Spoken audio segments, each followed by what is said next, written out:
New details tonight about when the wife of murder suspect Cesar Laurean knew Maria Lauterbach was dead, the pregnant Marine he's accused of killing and burying in their backyard. It's information contained in search warrants in the case obtained by WITN this morning. The search warrants are for cellular phones belonging to Cesar Laurean, his wife, his sister, and his mother.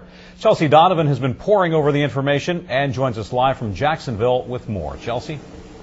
Dave and Christine, besides the search warrants, we also learned today that Maria Lauterbach actually died on December 14th. Now, that's a day before authorities previously thought. They were speculating that it was in or around December 15th. We also learned in those new search warrants that Cesar Laurean's wife may have known about the brutal killing of Maria Lauterbach and her unborn son at least a day before she told authorities.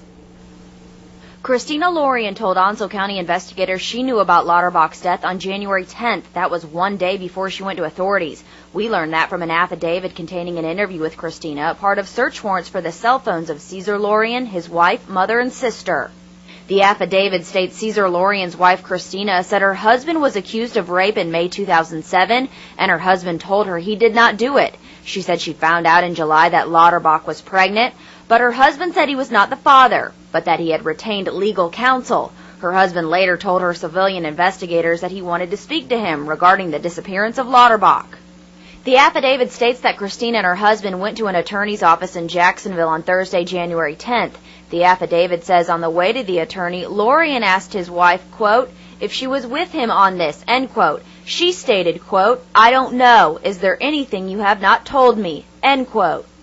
The affidavit also states that Laurean told his wife that on December 15th, Lauterbach visited their home and told Cesar she was planning on leaving the area. Laurean's wife said her husband claimed Lauterbach demanded money, then went to the bus station with Lauterbach and helped her buy a ticket. The affidavit states Laurean then told his wife Lauterbach came to their home where an argument ensued. Laurean's wife said her husband claimed Lauterbach was disoriented, agitated, and acted differently, then produced a knife and killed herself, slitting her throat.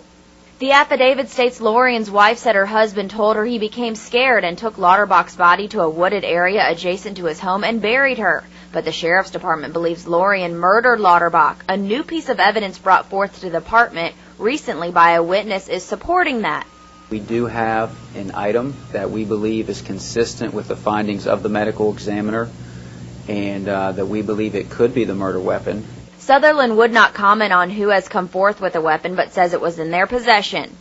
You'll recall Christina Laurean told the sheriff's department on Friday, January 11th, that Cesar had left the home around 4 a.m., and she had not seen him since. She also turned in a note to the department. For now, Laurean is on the run as investigators work to uncover what could have led to his suspected actions. Probably the best source of information for a motive would come from Mr. Laurean himself.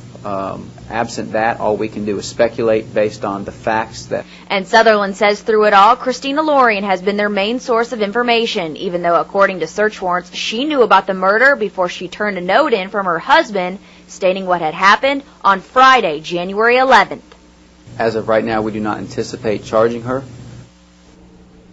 Now, the FBI does still believe that Laurean could be in Mexico, and the sheriff's department said today that he could be receiving help either from folks in Mexico or here in the United States. With that said, District Attorney Dewey Hudson says if Laurean is in fact in Mexico, the process to bring him back to the United States could be rather lengthy, Dave. All right, Chelsea Donovan live tonight in Jacksonville. Now, all of those documents that we talked about are posted online at WITN-TV.com.